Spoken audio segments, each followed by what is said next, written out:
அல்லாஹு அல்லாஹு அல்லாஹு அல்லாஹ் அல்லாஹு அல்லாஹு அல்லாஹு அல்லாஹ். நபியினுடைய காலத்துல பெண்கள் எப்படி இருந்தாங்க?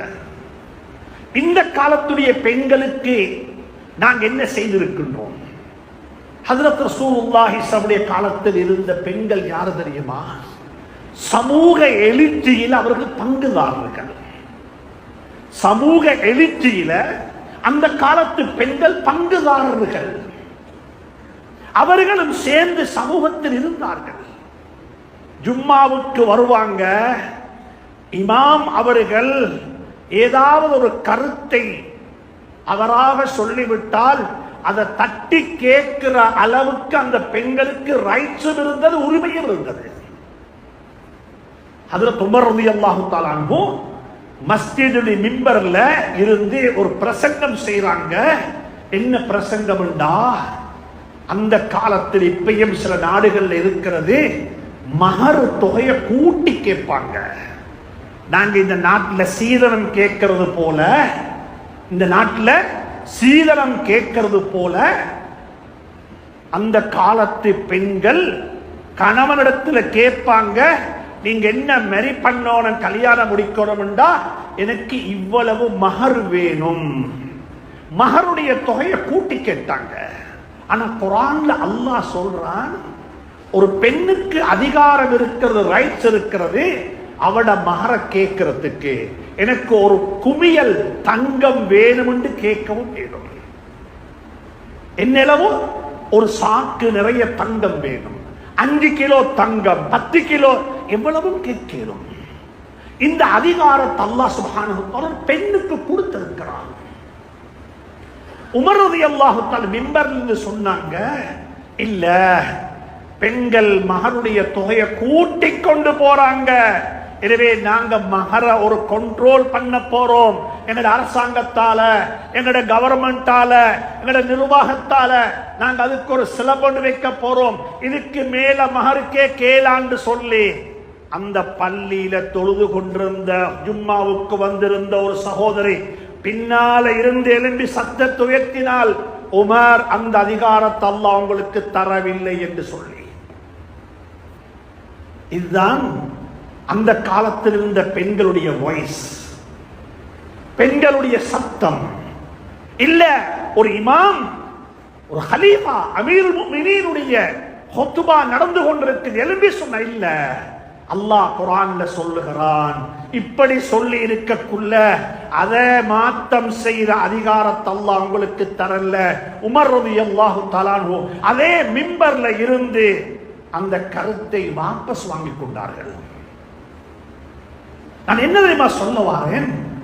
2 வகையான எக்ஸ்ட்ரீம், 2 வகையான எல்லை மீறல் நடந்து கொண்டிருக்கிறது.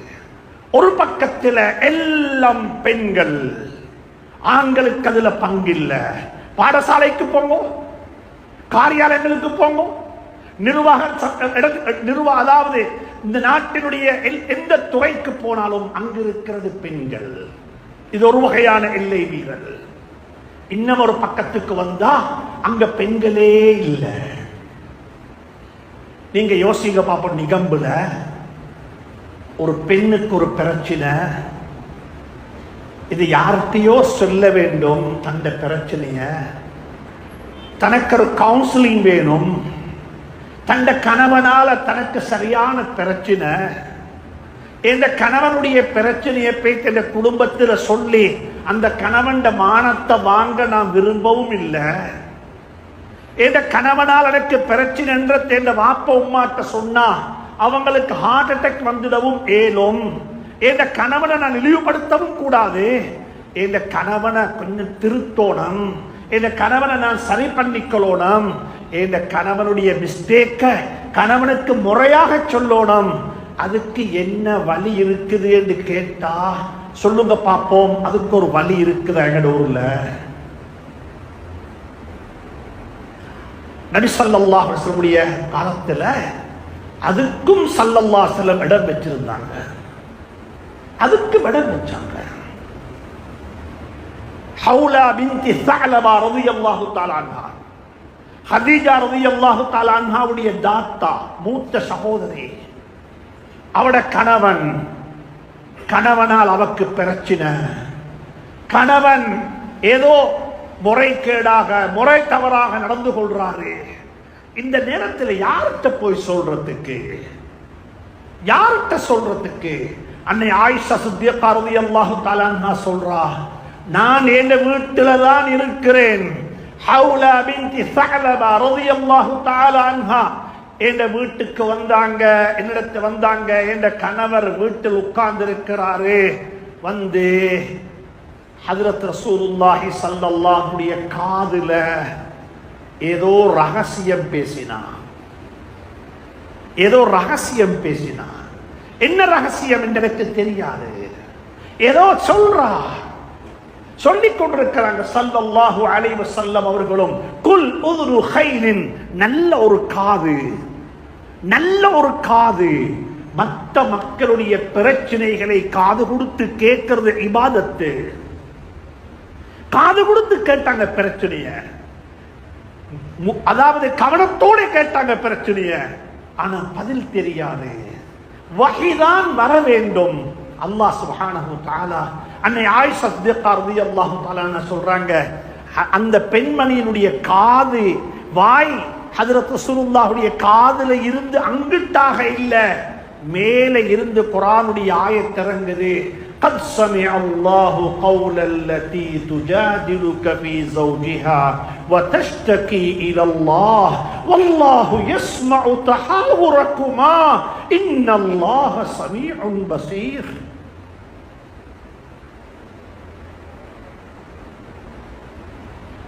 ஒரு பெண்மணி தந்த கணவனால் பாதிக்கப்பட்டு மனம் உடைஞ்சி ஒரு கவலைப்பட்ட நிலையில அல்லாஹுடைய நபியிட்ட வந்து முறைப்பாடு செய்றா. அதுக்கு அல்லாஹ் தீர்ப்பு கொடுக்கிறான். இது ஒரு பெண்ணுடைய மன உளைச்சலுக்கு அல்லாஹ் கொடுத்த தீர்வு. இப்ப யோசிக்க பார்ப்போம், எங்கட கம்யூனிட்டியில், எங்கட ஊர்ல, எங்கட சமூகத்துல இப்படிப்பட்ட ஏற்பாடு இருக்குதா? தந்த ஒரு மனைவிக்கு ஒரு பிரச்சனை, ஒரு செக்குவடான, யாரிடத்திலும் தெரியாம அமைதியாக போய் எந்த பிரச்சனை எனக்கு சொல்லிட்டு வரலாம், அவங்க அமானிதம் பேணுவாங்கன்னு யாருக்காவது சொல்லிடுமா? பெண்களுக்கு நடந்த அநியாயங்கள். இன்னும் ஒரு சந்தர்ப்பத்தில் இன்னும் ஒரு வரலாறு சொல்ற கேளுங்க. மதீனா முனவ்வராவுடைய வரலாறு, ஹஜ்ரத் ரசூலுல்லாஹ் ஸல்லல்லாஹு அலைஹி காலத்தில் நடந்த வரலாறு. இன்றைக்கும் அது நடக்குது. இன்றைக்கும் அதே மாதிரி வரலாறு நடக்குது. ஆனா தீர்வு அந்த தீர்வல்ல. என்ன தெரியுமா வரலாறு? ஹஜ்ரத் ஸஅத் இப்னு ரபீ ரலியல்லாஹு தஆலா அன்ஹு, ஸஅத் இப்னு ரபீ ரலியல்லாஹு தஆலா அன்ஹு மதீனா முனவ்வராவுடைய பணக்கார சஹாபி. மதீனா முனவ்வராவுடைய பணக்கார சஹாபி. அவர்கள் உஹது போர்ல ஷஹீதாகி விட்டார்கள். உஹது போர்ல மௌத்தாகி விட்டார்கள், கொலை செய்யப்பட்டு ஷஹீதாகி விட்டார்கள். இப்ப எங்கட ஊர்ல இருக்குது, எங்களோட ஊர்ல இருக்கும் என்ன தெரியுமா? குடும்பத்தில் யாராவது நானா தம்பி மௌத்தானதுக்கு பிறகுதான் நானா தம்பி என்ற உறவை பாராட்டுற பழக்கம் இன்றைக்கு இருக்குது. மௌத்தாக முந்தி நான யாருன்னு தெரியாது. தம்பிட வீட்டுக்கு நானா போறதும் இல்லை, நானா வீட்டுக்கு தம்பி போறதும் இல்லை.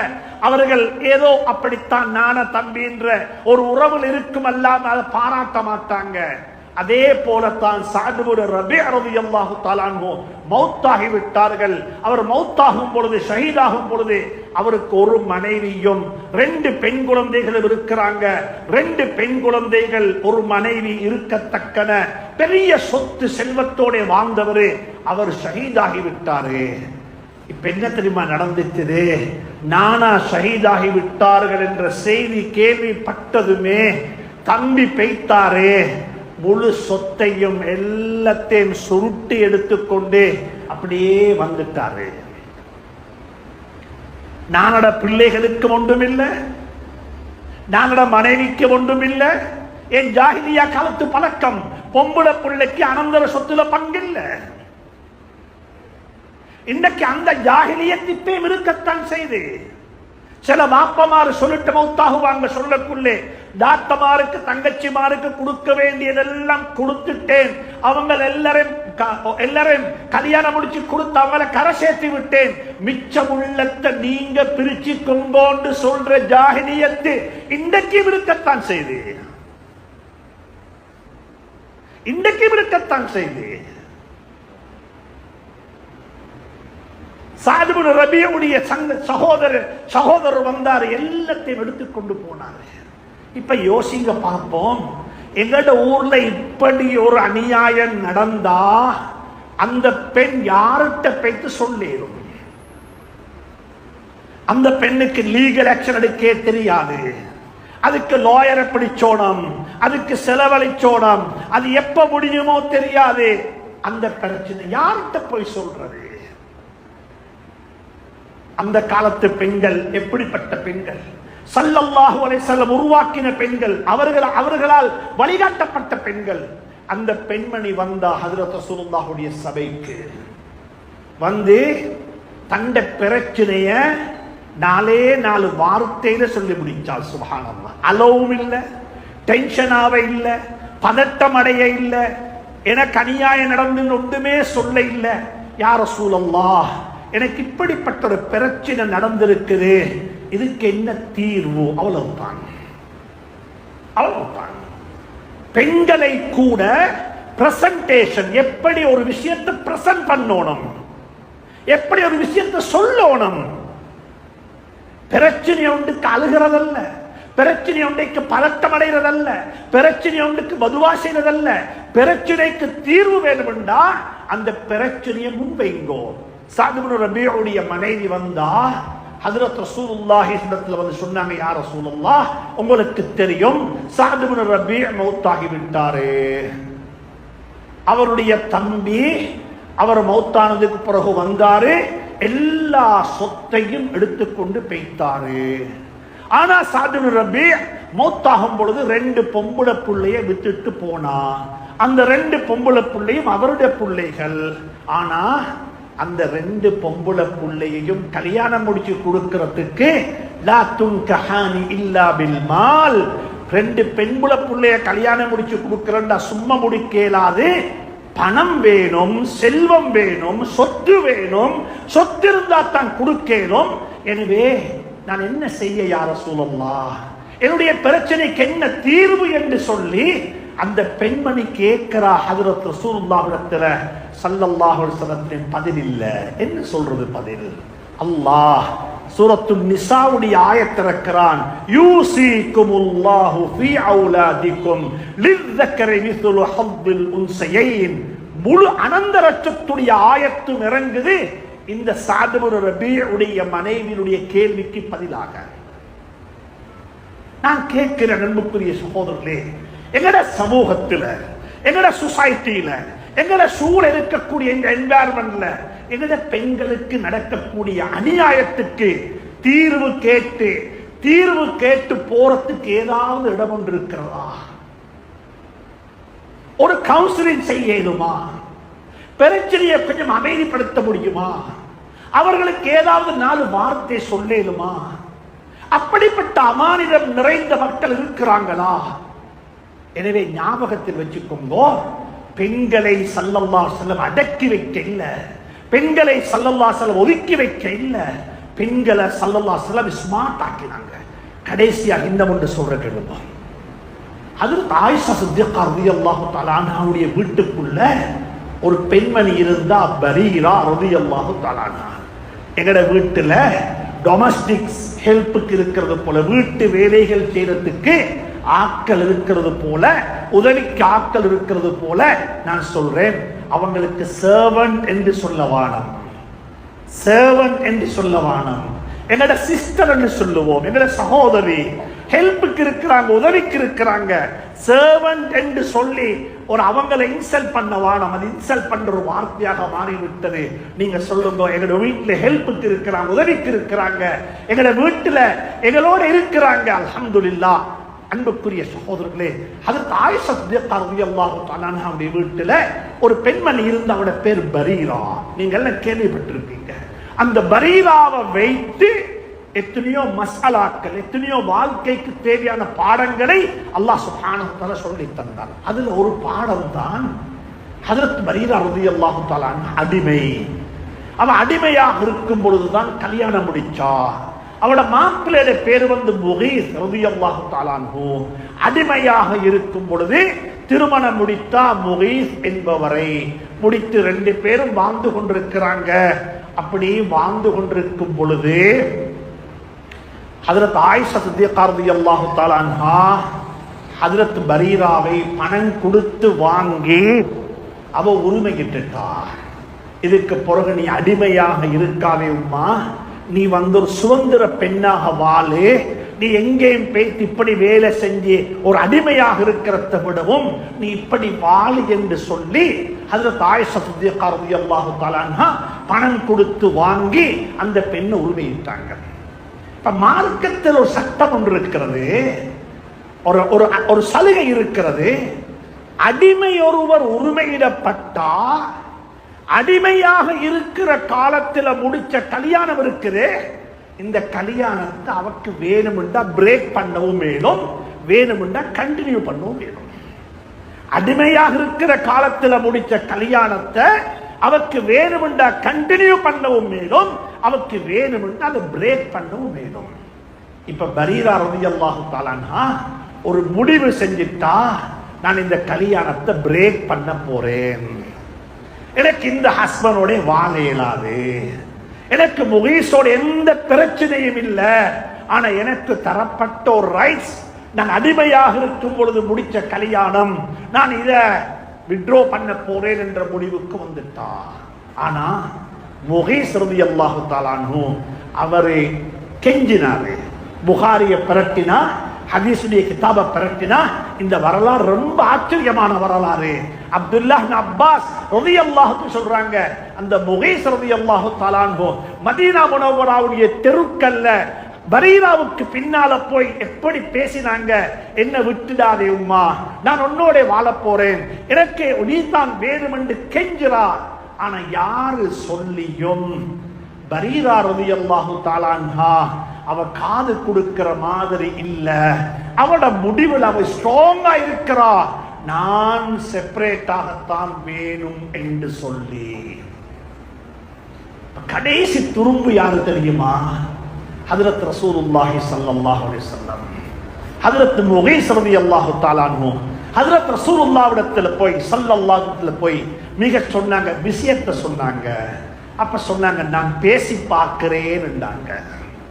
நான் பரீராவுடன் பேசி பார்க்கிறேனே, அவகாசம் தாங்கோண்டு கேட்டு பரீரா ரலியல்லாஹு தஆலா அன்ஹாவுடன் ஹஜ்ரத் ஆயிஷா ஹஜ்ரத் ரசூலுல்லாஹி ஸல்லல்லாஹு அலைஹி வஸல்லம் நேரடியாக பேசினாங்க. அந்த நேரத்தில் ஹஜ்ரத் ரசூலுல்லாஹ் உருவாக்கின பெண்கள் இது. ஒரு அடிமை பெண் ஆயிஷா சித்திகாவுடைய வீட்டில் வேலைக்கு பணி ஹிதமத் செஞ்சு இருந்த ஒரு பெண்மணி. அப்படிப்பட்ட ஒரு பெண், அந்த பெண்ணுக்கு இருந்த ஃப்ரீடம், அந்த பெண்ணுக்கு இருந்த சாய்ஸ், அந்த பெண்ணுக்கு இருந்த பிரசன்டேஷன் ஸ்கில், ஒரு விஷயத்தை எப்படி முன்வைக்கணும். ஹஜ்ரத் ரசூலுல்லாஹ் சொன்னாங்க பரீராவை பார்த்து, நீ முகீஸோட வாழும்மா, என்ன பிரச்சனைன்னு கேட்டாங்க. என்ன தெரியுமா கேட்டா ஒரு கேள்வி? ஆச்சரியம், ஆச்சரியம். ஹஜ்ரத் ரசூலுல்லாஹ் உருவாக்கின பெண்கள் இது. அவ கேட்ட ஒரே ஒரு கேள்வி, 2 வார்த்தை தான், அஹுக்குமன் அம் ரஹ்யன் யா ரசூலுல்லாஹ். நபியே நாயகமே, முகீஸோட சேர்ந்து வாழுங்கோ என்று நீங்க எனக்கு சொல்றது கட்டளையா, உங்களோட ஒப்பீனியனா?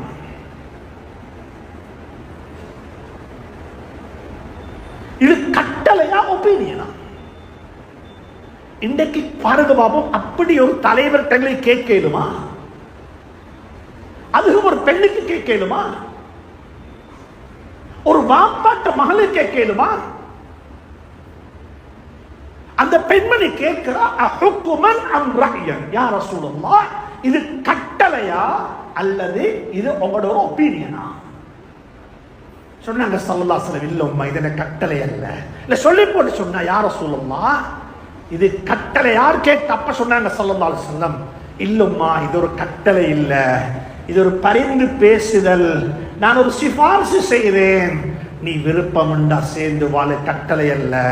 அப்ப சொன்னா பரீரா ரலியல்லாஹு தஆலா அன்ஹா, யா ரசூலுல்லாஹ் இது கட்டளையாக மட்டும் இருந்தா அது கங்கல், எனக்கு எந்த சாய்ஸும் இல்லை, நான் இவரோட தான் வாழுவேன். இதோட கட்டளையாக இருந்தா, இதோட ஒரு ஒப்பீனியன் தானே, நீங்க என்ன விட்டுடுங்கோ, அதை நான் முடிவு செய்கிறேன். இதுதான் ஹஜ்ரத் ரசூலுல்லாஹ்வை சுத்தி வாழ்ந்த பெண்கள். அப்படிப்பட்ட ஒரு சமூகத்தை உருவாக்கினாங்க ஸல்லல்லாஹு அலைஹி வஸல்லம். மிக இறக்கமாக சொல்லுகின்றேன், இந்த காலத்து பெண்களுக்கும் நாங்க என்ன செய்ய வேண்டும்? அவங்களுடைய பிரச்சனையை யார்கிட்ட சொல்றது? அவங்களுக்கு எங்க போய் சொல்ல இடம் இருக்குது? எப்படி வாழ்றாங்க வீட்டுக்குள்ள? எப்படிப்பட்ட ஒரு அடக்கமான ஒரு வாழ்க்கையை வாழ்ந்து கொண்டிருக்கிறாங்க? யாரால பிரச்சனை? சுப்ஹானல்லாஹ்.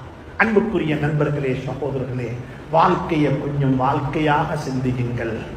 பெண்கள் இந்த சமூகத்தினுடைய பங்குதாரர்கள், அவர்கள் பார்வையாளர்கள் அல்ல. சமூகத்தில் ஜிஹாதுக்கு போனாங்க, சஹாபி பெண்மணிகள் ஜிஹாதில் பங்கெடுத்தாங்க. சஹாபி பெண்கள் அன்னை ஆயிஷா சித்திகா ரலியல்லாஹு தஆலா அன்ஹா 2210 ஹதீஸ ரிவாயத் செஞ்சிருக்கிறாங்க. ஹஜ்ரத் ஆயிஷா சித்திகா ரலியல்லாஹு தஆலா அன்ஹாவுடைய மாணவர்களாக நேரடியான மாணவர்கள் 300 பேர் இருந்திருக்கிறாங்க. சஹாபாக்கள்ல மட்டும், தாபிஈன்கள்ல வேற. அன்புக்குரிய நண்பர்களே, சகோதரர்களே, பெண்கள் சமூகத்தினுடைய பார்வையாளர்கள் அல்ல, சமூகத்தை கட்டி எழுப்புவதில் அவர்களும் பங்குதாரர்கள் என்பதை கருத்தில் கொண்டு அல்லாஹ் சுப்ஹானஹு வ தஆலா நம் அனைவரையும் பொருந்திக் கொள்வானாக. நம் அனைவருடைய வாழ்க்கையிலையும் பரக்கத்து செய்வானாக.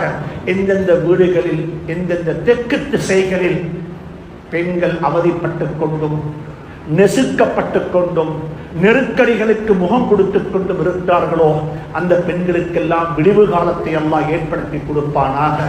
திருமண வாழ்க்கையில் சந்தோஷம் இல்லாமல் பதட்டத்துடன் திண்டாட்டத்துடன் வாழ்ந்து கொண்டிருக்கக்கூடிய அந்த பெண்களுக்கும் அந்த குடும்பங்களுக்கும் அல்லாஹ் சுப்ஹானஹு வ தஆலா மனநிறைவான வாழ்க்கையை நசீபாக்குவானாக. குடும்பங்களை சேர்ந்து வாழ வைப்பானாக. யா அல்லாஹ், என்னுடைய குடும்பங்களை பிரித்து விடாதே யா அல்லாஹ். குழந்தைகள் அவதிப்படுவார்கள் யா அல்லாஹ், சந்ததிகள் கஷ்டப்படுவார்கள் யா அல்லாஹ். என்னுடைய வாழ்க்கை கேவலமாகிவிடும் யா அல்லாஹ். குழந்தைகளை கொண்டு கண்ணியத்தை நசீபாக்குவாயாக. என்னுடைய குழந்தைகளுடைய குடும்ப வாழ்க்கையை மனமாக்கி வைப்பாயாக, அழகாக்கி வைப்பாயாக, ஹைராக்கி வைப்பாயாக. வ ஆகிரு தஅவானா அனில் ஹம்துலில்லாஹி ரப்பில் ஆலமீன்.